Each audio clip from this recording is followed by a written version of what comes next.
Okay, everyone, we're going to get started. Welcome to today's webinar. My name is Judy Browse. I'm the Executive Director of NEEWE. Thrilled to be here. Really excited to see all of you here today.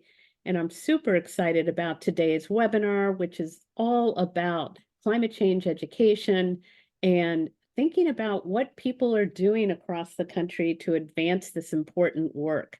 And I think we all need more positive stories about what's going on in the world. And I think today you're going to hear some very exciting initiatives that are taking place. And hopefully you can take away some ideas and engage with our presenters and learn more about what they're doing, and they can learn more about what you're doing.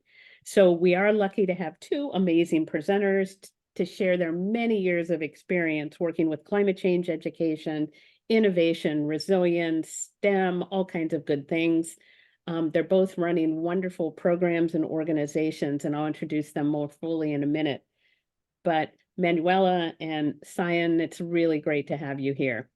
And I really appreciate all of you sending in your questions. We'll answer as many as we can. And we also appreciate all the ideas you've sent us about the kinds of webinars you want, the speakers, the topics, so that we can keep this fresh and lively. For those of you who have not been on an NEEWE webinar, we are trying to bring new ideas, new insights to our field and beyond, learn from each other, and keep moving forward. There's so much going on in our field and our overlapping fields. I do want to thank a lot of our partners. EE Inspire is our partnership with the Forest Service, and we love our partnership. Heidi and Melissa are wonderful. They couldn't be with us today, but they do so much good work in conservation education, and we're so lucky to be able to partner with them on this webinar series. I also want to thank all of our affiliate co-hosts who are wonderful organizations that are doing environmental literacy, civic engagement, all kinds of good stuff, working on equity and inclusion. And if you don't know about your affiliate at the state, regional, provincial level, please check them out. Doing wonderful work. They're wonderful partners, and we all try to work together. And thanks to EPA and the EE360 collaboration and consortium for helping to support this webinar series. And I know you all know Zoom, although some of you use Teams and Google Hangout and all kinds of different things, but just remember, everybody's muted, but please go ahead and put your thoughts in the chat, any questions you have, any resources you have. We'll be recording the webinar, and you also can use the closed captioning. And if you are from another country or speak different languages, there are 31 different options to choose from. So hopefully there's a language here that can help you with the translation. I also really want to give a big shout out to Carrie, who is on our team and is really one of the most creative communication gurus that we work with. I just love working with you, Carrie, and appreciate all you do to help support the webinar series. So thank you so much. And I now want to introduce our speakers. Really excited to have Cyan here, who is the founder of not one, but two organizations. She founded SEI and the School of Environmental Leadership. She has a Master's of Science in Building Technology from MIT, and she's helped design and launch a bunch of programs, including some federal energy programs. And so for more than 30 years, she's been doing fantastic work, and she'll tell you more about the work she's doing, but we're so happy you could be with us. And then I also want to introduce Manuela Zamora, who is actually one of the most innovative people and so enthusiastic. She was raised in Bolivia, began her career as the Director of Logistics and Special Events on Sustainable Development in the Office of the First Lady of Bolivia. She has a master's in education from Cambridge College. She founded her first organization, which was a training program for low-income women artisans to learn skills in sustainable production and marketing. And in 2008, she co-founded New York Sunworks Hydroponic Classrooms Initiatives, and you're going to find out a lot more about what she's been doing. And we're so excited that you are here, Manuela. So I'm going to turn it over first to Cyan and then Manuela. So take it away, and we're in for a treat from both of you. Thank you for being here. Well, thank you so much, Judy. I love our partnership and the work that you do, and NAAE and all of your affiliates does is just so impressive. I just love seeing it. So hi, my name is Cyan Dandridge, and I'm the executive director of both SEI and School of Environmental Leadership. SEI is a 27-year-old nonprofit that builds leaders to accelerate climate solutions now and into the future. Next slide. So we're in crisis. I think a lot of you know that. We are in a crisis because of our climate change, and we need people of all ages to engage in climate solutions. At SEI, we believe in a resilient world where all communities thrive, especially those most impacted by climate change. Next slide. So here at SEI, we provide pathways for people to become sustainability leaders throughout their lives. We are particularly focused on people affected first and worst by climate change. And in addition to our work in K-12 education, we also work with colleges in our faculty learning communities and internship programs, and the college as a living laboratory. And then we also have several early workforce career programs, a lot of different internship programs, and we have a 16-year-old climate corps program that we run. We also work with people with barriers to employment at later stages in their careers. Next slide. So we're all here because we deeply care about climate education. We at SEI believe that every student should have the opportunity to engage with climate solutions. We believe that climate education should be integrated into every subject. And we know that many schools and teachers don't feel prepared or confident to do so, or maybe that this work really isn't even theirs to do. Many teachers don't have a background in climate science. They might not feel ready to teach about climate change, and they all might even struggle with the politics of doing so. And this at SEI is what we aim to solve with our programs. So our approach involves having a range of different ways of engaging with schools that provide educators with small on-ramps to start talking about climate using ready-to-use materials, and then allow us to deepen our connection over time. And as we do so, we aim to overcome different hurdles through turnkey curriculum, professional development, and all kinds of different instructional support. So while that's our take on the problem, we'd love to hear from you about how comfortable you feel about teaching about climate solutions. Please respond in the chat with a range of 1 to 5, 1 being least comfortable, 5 being most, about how you feel. And I'm going to continue the conversation, but I'd love to just see how comfortable you feel teaching about climate. So next slide.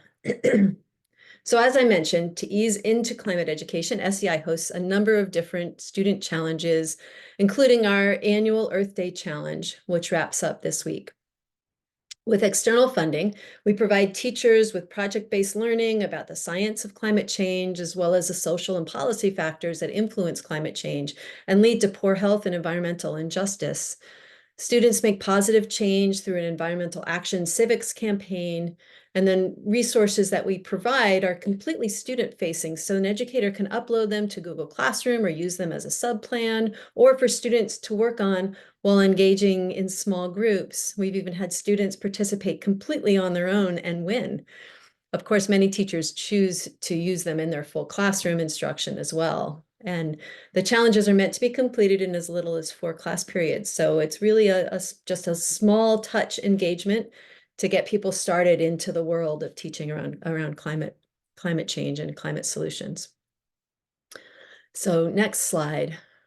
So High Tech High has International in San Diego has participated in our energy challenges since 2016. And now the challenges are a core part of their 9th grade physics class. Over time, they've participated in a lot of the programs that SEI offers. They've participated in Green Career Conferences, taken field trips to the local Utilities Innovation Center, implemented an interdisciplinary project to collect and analyze data on the impacts of historic redlining on modern exposures to environmental hazards, all kinds of different curriculum that we've helped them to engage their students around. Most recently, they won our 2023 People and Planet Challenge by working to improve their school's indoor air quality and distributing do-it-yourself air purifiers to ninth graders and to elementary school students. They did this through a collaboration between multiple subject areas. So they worked with math, physics, and humanity teachers, and it kind of shows that all teachers can integrate climate into their curriculum. In the years that we've been working with schools, we found that it's common for the schools and the teachers to sign up for these low impact efforts and then continue to make use of our resources to deepen their engagement with environmental education. Next slide. So we have hundreds of different curriculum in our library, and they're all aligned with NGSS and have a range of different environmental issues. It focuses really on energy, technology, and systems more than on ecology, which many organizations do really, really well. We're focused more on the climate side of environmental education. And each piece of curriculum that we provide is ready to use, has teacher guidance, and a lot of student-facing materials as well. Next slide. So we also believe that using the school campus as a living lab is a great way for students to practice their skills as a sustainability leader. For example, our Zero Waste Schools program serves elementary and middle school students to improve their waste management systems to comply with state and local laws. And what's really exciting about this program is how holistic it is. We work with everyone in the school community, from county officials to waste haulers to school principals, custodians, teachers, students, families. And we regularly meet with the adults in a school to consult on the best systems for managing waste. And at the same time, we provide classroom visits and lunch audits and support students in their green team efforts. So another example that we use the school as a living laboratory is in partnerships with groups such as Forefront Power, which is a utility scale solar provider. So Forefront brings us into their projects and allows us to offer ways for teachers and students to translate solar installation from an inconvenient construction project to a valuable learning opportunity. And it's really cool what the students learn and come up with. Next slide. So not only should we be engaging students in climate solutions now, we also really need to be giving them the opportunity to explore future green careers. We have extensive career technical education curriculum that can align with a variety of different pathways that schools might be interested in. So at Antioch High School, we developed a complete career technical education pathway, preparing students for careers in green technology, environmental design, renewable energy. And now teachers at the school teach 11 total sections of our curriculum, our full 2-year University of California approved career preparation courses. Next slide.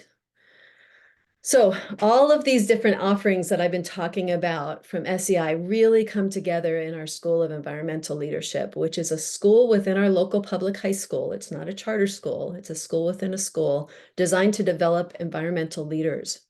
So as an example, in 9th and 10th grade, they simultaneously implement a total of 18 different community and school-based projects every year, solving real-world environmental problems. For example, some of the students in 9th grade, this is 9th graders, they mapped the electric vehicle charging stations throughout their county and then found one location, one area of the county that really didn't have good coverage.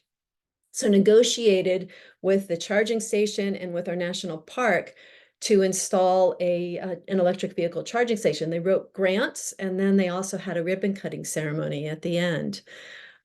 So another example of a project, another group was looking at the waste issue on campus. And so over the course of the year, they successfully reduced the total plastic water bottle usage by 30% in just 1 year.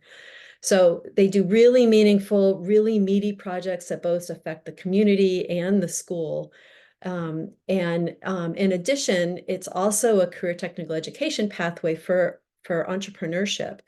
So every junior actually writes and implements a sustainable business over the course of the year. And so it's a great way for students to learn leadership skills and also get college credit for both Business 101 and entrepreneurship. So next slide. So as I kind of am finishing going through this, I would love to hear from you all. which of the categories of resources that I presented today would be most helpful to you. It'll help us in trying to understand nationally as we're starting to work more and more nationally. We really want to know locally, what is it that people are most interested in? What would be the best types of resources that we can be working on and providing to people like you. So if you want to just go ahead and put in the chat the different kind of resources that you think would be the best fit for the kind of work that you're doing. Next slide, and I'll continue on as you all are thinking about that.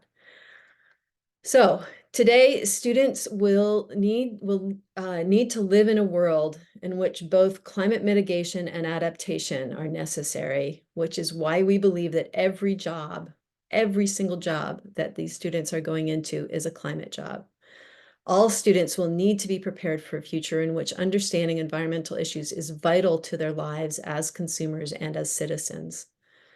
At the same time, green jobs continue to grow faster than the rest of the US economy, and there's a real need to prepare young people for the careers that will exist tomorrow.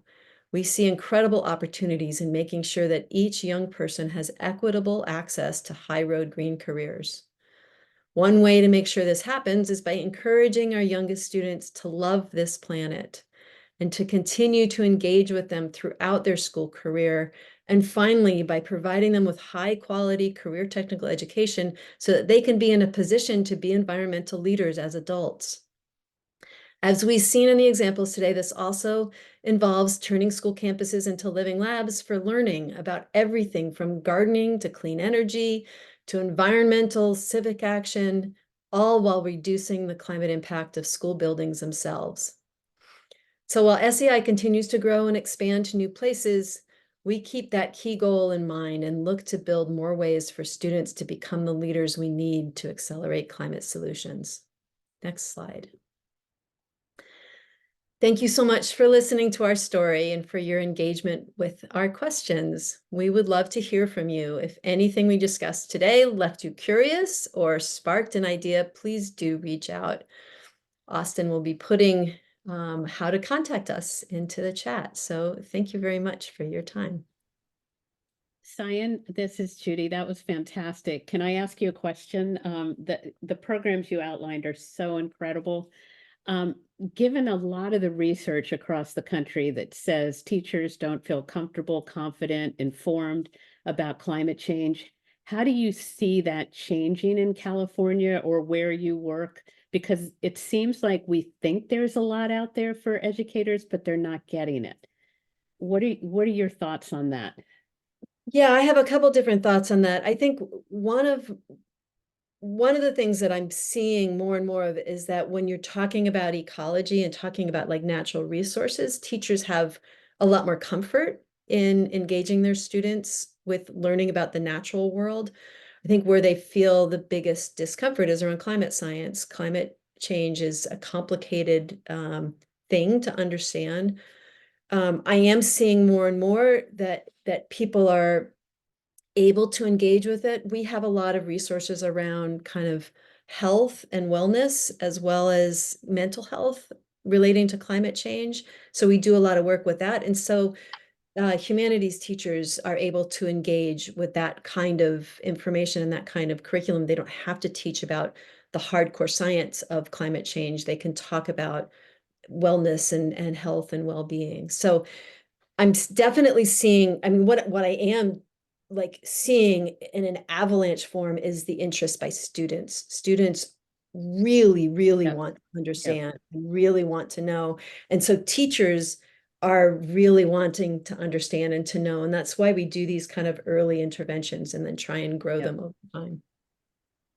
So much we can learn from everything you're doing. So thank you. Thank you. I'm sure there'll be questions at the end. Manuela, your turn. Thank you. Super. Thank you so much. Thank you. I will share my screen. Me too. Do this quickly. Slideshow form. All good? Yes. Excellent. Well, thank you again for having me today. I was reading the chat and it's so wonderful to see people from so many different places. And also how confident is everyone and so passionate about teaching about climate change. So that puts us at a really wonderful level of conversation while we talk about what we do here at New York Planworks. So we are a not-for-profit organization set in New York City. And here are our, I'll go back to the slide later so you can check to connect with us. But we are set in New York City in the 5 boroughs, and some areas close in New Jersey, and growing towards upstate soon. But we're a not-for-profit organization that brings hydroponic farming technology into the public school classroom. We work with the students from kindergarten to 12th grade to bring sustainability science and climate education through the lens of hydroponic urban farming. We envision a generation of environmental innovators empowered to create solutions to global climate challenges. So I'll tell you about how we work here with our schools. We started 13 years ago with the first program. There was before this classroom. It was called the Science Barge, a prototype of an urban farm house on the Hudson River to show New York City what was the future of farming. From that experience, we turned that farm into a classroom and what it would become the new science lab, a new way of learning science. So this is a picture of our first classroom. We put 2 years of planning, all our resources and our efforts to create the Sunworks Center at PS 333, the rooftop of the Manhattan School for Children. As you can see, we introduced all 21st century technology, farming technology, which includes all hydroponics and aquaponics, etc. But this model of a rooftop greenhouse, very popular, but obviously, as you can imagine, very expensive and required a long-term planning. Those classes continue running and serving 750 kids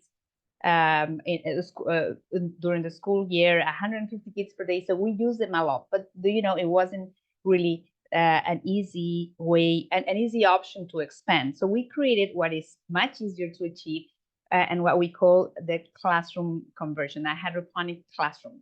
So this is our model today. We continue having rooftop greenhouses, but this is our model today. And we basically go into any school building and transform any space into an urban farm, hydroponics-based urban farm, where students will have the experience of growing food from seed to harvest and working with our curriculum. So this is a sample of our classrooms. And when I tell you what we do, please check on the several systems that we have and how we approach our model, because there are many aspects that from your own programs you may be able to pick and or get inspired in some areas of it. This is an example of another classroom. And again, we bring several systems into the space and transform in any space into an urban farm. Some have aquaponics, as I mentioned, fish farms, like you can see here on the left, but they all have similar systems. So the idea is really to transform the space and not only to bring this technology for a hands-on and project-based approach of learning, but also to have a different type of a space where the students are exposed to different experiences. So we really surround the classroom and the seating area of a traditional classroom with the systems. Also, we ensure that the students can actually access the systems through different areas, because they will be the ones who run all the farming process from seed to harvest again, and therefore they will be working individually in groups, small groups, large groups, etc. It's all stated in our curriculum, which I'm going to talk a few minutes later. So there we go. So here's an example of another classroom. So the idea is really that the students will have the hands-on approach in the learning process, but also even if they are not learning the concepts or the science process directly with the system, they are surrounded in the space. So that also brings a different approach to learning and a different way of thinking about science, and therefore later the connection of sustainability and climate education. So these are our classrooms, as I was mentioning, and each of them have some of the systems, but they are organized also in different stations. So you have access to the systems and the technology, the hydroponic technology, different types of technology, because we continually test what is new in the market. Is the same technology that is used in commercial farming, but also additional stations like the seedling station or the worm composting bin, as well as integrated pest management. So it is a comprehensive farm that students will be managing. And as you can imagine, we have, in addition of the wonderful experience, hundreds of pounds of vegetables that are grown by the students in the classroom. That's always celebratory, and that's an opportunity to connect what's happening in the classroom with home, because all the food that is grown in the classroom is sent to the families' home. There are all additional activities that the school can have, but we encourage that connection with their families. Some more pictures of the kids working, and as you can see, the excitement, always excitement of the students coming into this type of space. So in addition to the technology and the transformation of the space that we bring to the schools, we have the second half of the program, which is the content, obviously, a comprehensive year-long, grade-specific and standards-aligned curriculum. So any teacher from kindergarten to 12th grade can teach a year-long within our classroom and using our curriculum. This is to show quickly the population we serve. So in terms of grades, we have about 50% of our partner schools are K through 5, a quarter are middle schools, and a quarter are high schools. With that, a model and all the work, 13 years of bringing this into New York City public schools, we have become the foremost comprehensive climate education program in the city. We're reaching more than 120,000 students every year, and we have more than 300 partner schools. That is 300 hydroponic classrooms operating in the 5 boroughs and surroundings. So when we talk about our program, you've seen that we talk about the technology part and the transformation in the classroom, and the second part, the curriculum and the content. But what really matters, what really makes the program work, is the supporting the teachers, the support that we provide to the teachers. And this is what we've seen that works. This is what works for us.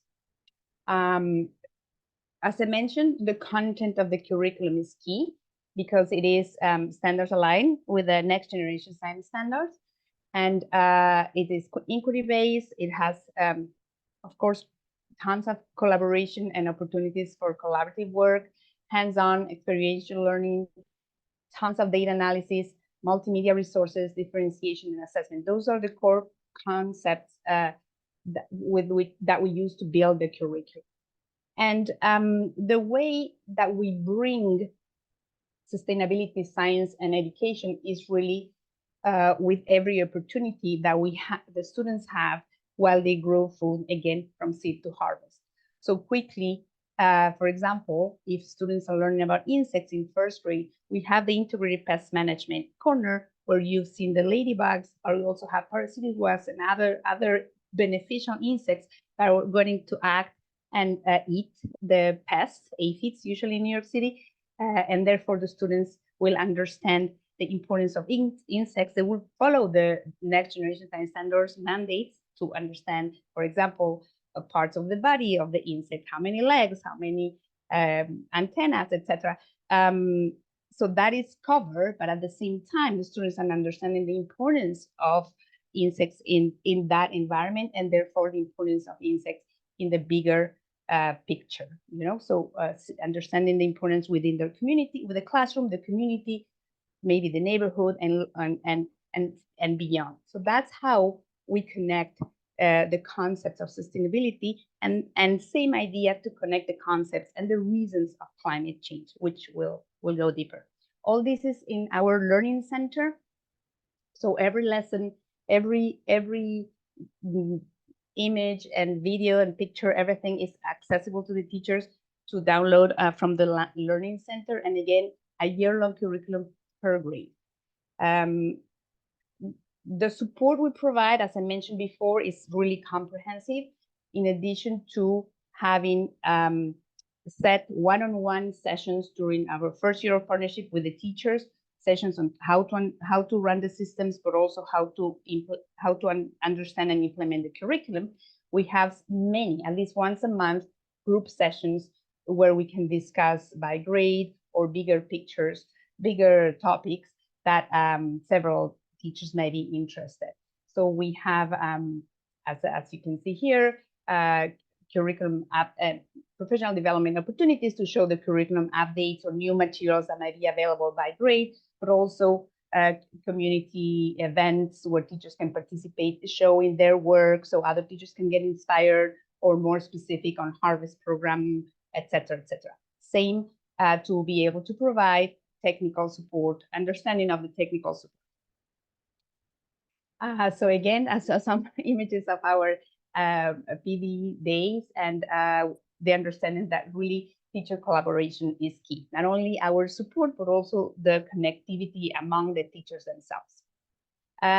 Another very important aspect that we see that work is making sure that the programs that you partner with, in that case, in New York, but I'm sure you partner with other organizations, making sure that those programs align to the work you're already doing. So New York City has a very popular program that is supported by the Department of Education, and it's called Amplify. Therefore, our curriculum really is designed to support Amplify. You already implemented something, okay, the sustainability science and the climate curriculum that you're bringing in should support what you're already doing. So we see that is a much easy entry and much better results for the teachers who are implementing the program. Same with any other programs that may exist already in schools. We believe that the programs should also ensure that there is proficiency in the students. Therefore, entire administration and parents and people who may not buy into climate education curriculum or sustainability will have no reason to complain. and we believe that that can be absolutely embedded in any work or new curriculum that is brought into the school. And what we find that is very important for our teachers is the ability to modify and adapt what we provide so they can serve the needs of their students and the needs of their communities. So they can, bring it up or bring it down or bring it to a different diversity. There's so many different ways that adaptations need to happen. And therefore we provide that support so the curriculum and the program can really serve the individual communities. And again, the only way we find that we can do that is providing sustained teacher support. We have feedback from several of our teachers that the program brings important social emotional learning to the students, not only because of the access to food that is proven that it's fresh and delicious and it brings everyone together, but also growing the plants themselves, being in charge of growing all what they are growing in their farms, but also the collaboration and so many elements that you as teachers can see bring everyone together in the classroom. We also have reporting that we have improved attendance, especially in high school levels where students in New York City go to school by public transportation, so they can decide attend or not to attend school. So we've seen a lot of improved attendance in schools that have attendance issues, and among many other metrics that we really focus in terms of when we provide the program. But we believe that with all what I explained, we're meeting the moment on climate education. We are proud to work with about 500 teachers in the 5 boroughs and growing. So this is our contact, and I will stop sharing here so we can have a conversation.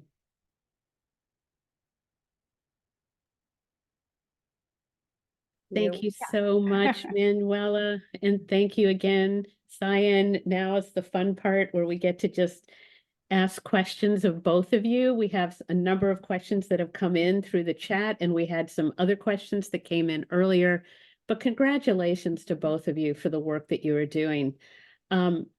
One question that came in was, given how dire, and Cyan, you talked about we're in an emergency situation, what are you both doing to keep spirits up of both your teams, your educators, your students, your parents? What are the kinds of things you do besides the good work and giving people, you know, part of your programs, real tangible things? What else are you doing?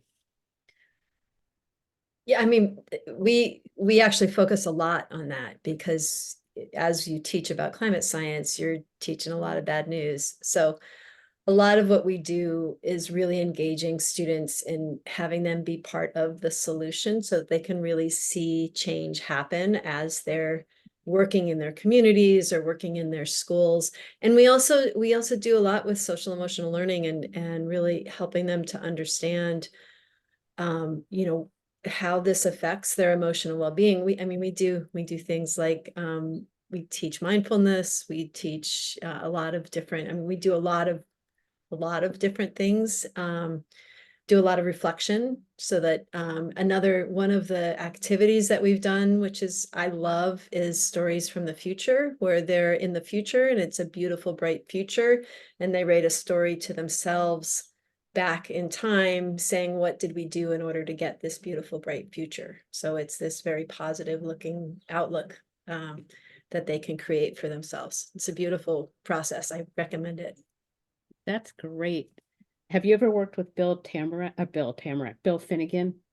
who has done some of that storytelling from the future? I love that.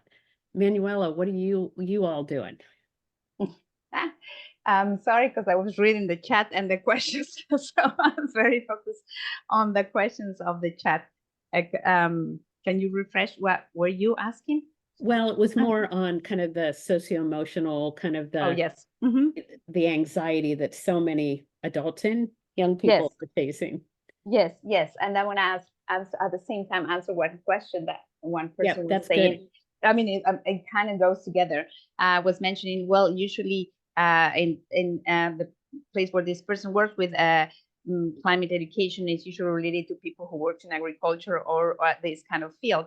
But I wanted to bring up what we see in our schools and with our students, that it's true. We are addressing actually the understanding of climate change and bringing climate education and sustainability science into the classroom and the conversation through the lens of urban agriculture. But we see that very few of those students may become farmers, even though we call our students farmer scientists, etc. Through this experience, students see themselves and in different paths and careers, but really understand the causes, the cause of climate change, but also, and most importantly, what is their role as individuals and what's their role as a community as part of this problem. So that's what it sparks the understanding, first the change in attitudes and behaviors, but then the understanding of how we can be influential in so many different fields and at so many different levels as humans, as in your school. It starts in your school, but then it grows into your community, etc. So even though we're teaching through the lens of urban farming, we see that the students understand the concept and then go to other aspects. And in terms of the social, emotional, and the emotional crisis that we see is evident. And I think we all feel it, because it is frustrating to see not only the reality, but also sometimes the lack of action of bigger players, governments or corporations, etc. But I think we're in the case of our partners, it really brightens the day to see the freshness and the greenness of the classroom. So we see the impact of the students and the excitement of them participating in growing food, in tasting fresh food, in understanding, how their decisions make a difference, and how that is, can bring change. So that's what we see teachers reporting. We sometimes students that are not learning in these classrooms are just coming to visit the classroom because it's a beautiful space. It brings, lifts up the spirits and brings the conversation to a different channel.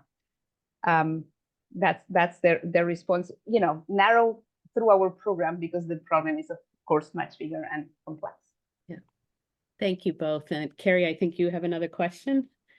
Yes, and these responses have been so valuable. I know that folks listening are starting to think through maybe programs that they could pursue, ways that they can interpret some of the work you've been doing for organizations that they're part of. So my question for you both is, what are the biggest challenges that you faced in scaling this work? So how can people replicate the work that you're doing on whatever level they're working from? What are your thoughts on that one?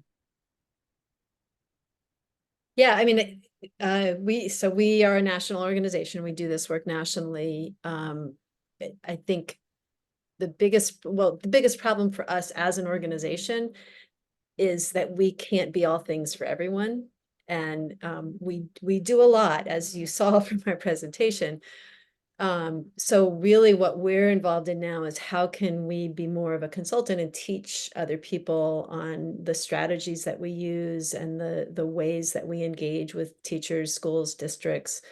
Also, how can we get a bigger impact? I mean, like I've said, our world is in crisis. We really need to solve this problem as quickly as we possibly can. And doing it one student at a time isn't going to get us there. So how can we work with whole districts, whole communities, regions, states, and so we're doing a lot of that work, especially up in the Pacific Northwest, of really looking at how can we make sure that we're engaging the whole Portland Unified School District, and so things like that, rather than just looking at one school at a time, but using those schools as test beds and as ways to understand what can we do, what should we do, getting a lot of reflection from the teachers that we work with, from the principals and the district administrative staff, so that we make sure that we always stay local. That's really important to us, that what works in California does not work in Minnesota, so we have to really make sure that we're understanding what we're doing and how we're doing it, that is in response to local issues and challenges. Mm-hmm. I'll jump in. For us, we designed the program with the urban environment in mind. So we use this technology, which is used in for commercial farming, so it can, for commercial purposes, can be used anywhere. But to understand the concept that very dense environment required a lot of food, because a lot of people is there, doesn't have farming space necessarily, or has other issues in terms of let's say pollution, etc. So by designing the program for dense environments and bringing solutions not only to food access, but understanding what we are discussing today, climate, education, etc., we design in a way that can be replicable in such environment. So growing in New York, we made sure that the program can be adapted to the realities of every school. And that's an interesting point of data, because every school is very different, not only anywhere, but in particular New York City, where you have different ethnicities, different languages, and sometimes different schedules, etc. So we designed the program in a way that can meet every community. Has a standard, but it can be adapted every community, and therefore we believe that it can be replicated beyond New York into other communities. So we're not national, we're local, and the challenge to grow national is to really make sure people knows about the program and can recreate those communities where they live. So that's where we currently are, and looking for larger cities that have large number of students, then they can take the program and replicate what we've done in New York. So Manuela and Cyan, do you see anything else in the chat? I have another question before we end today. If you don't, do you see anything else you want to address in the chat at all? But we can keep feeding you. We do have a real mix here of national, international, urban, rural, suburban audience, and that's the nature of the work we all do. So I really love that. One question is, how do we move from, again, some of the research shows that if climate change is actually taught in schools, it's mostly the science of climate, not the what do we do about it? How do we engage in the community? How do we help young people as well as educators understand what it means to be civically engaged? How are you both addressing that? There's one thing about kind of understanding the science of climate and what that means and kind of the STEM piece. And I know, Cyan, you're talking about a whole career pathway, and Manuela, you're involving the parents and the community. Can you just say more about the interdisciplinary nature of this work and how to move from the science to the life part? How are we going to address these systems? And somebody mentioned that earlier. How do we help students address the systemic problems that we're facing? So I mean, we do a lot of work around that. And I also, there's another question that's kind of related to that I can also answer from NSANGOU Rudolph. I can't pronounce their first name. So what we try to do is engage both the teachers and the students where they are. And so for example, we do faculty learning communities where we'll bring together faculty to give them resources and then have them integrate the resources into their curriculum so that we're not just looking at, here, teach this and only this, but more helping them to integrate and engage at their level and at their scale. And then we're able to include humanities teachers and science teachers and art teachers and we get all kinds of different teachers in that process. We mostly do that at the college level, but we're starting to do that more at the school level as well. But I think also if you engage students in the solutions, so having them out in the community and actually doing the work so that they learn the science first. So in our School of Environmental Leadership, we have them do a research project, then we have them build their program based on their research, their implementation project with a community partner based on the research that they do. And then they implement the change based on actual science, but then also what they want to do, what they're engaged in and excited about, and what the community partner is engaged in and excited about. So you kind of build this whole circular approach. Yeah. And it's a way of getting the student where they live and to see positive change. Yeah, I'll add very quickly to that. We embed within the lessons activities that the students can get engaged with the realities of their communities. So, for example, they learn about other integrated pest management, or let's say worm composting, because we try to have a zero waste classroom. So let's say they learn about composting in 4th grade, and which goes up in 7th grade again and 10th, etc. So let's say then they understand what is the reality, analyze what's happening in their communities, if it's accessible, not accessible, why it's not accessible. And really, that's a small example. The biggest example is to access to fresh food. We know many of the communities we work with are food deserts, and there's no access to fresh foods in certain radio close to their homes, etc. So that alone brings the conversation almost on a daily basis. How is that we don't have access to fresh food? Or what, and then why are the reasons, etc., etc. So that is embedded within the lessons in the case of our work. And then same manner, we provide through the science concept guides of how to develop your a project that you will be working on and have a hypothesis and your results, etc. But then that project needs to address one of the issues that you feel passionate about that connects to your community. So that's a way, you know, to bring those conversations, and they are very place specific. Thank you both. And Carrie, do you want to take us to the end here?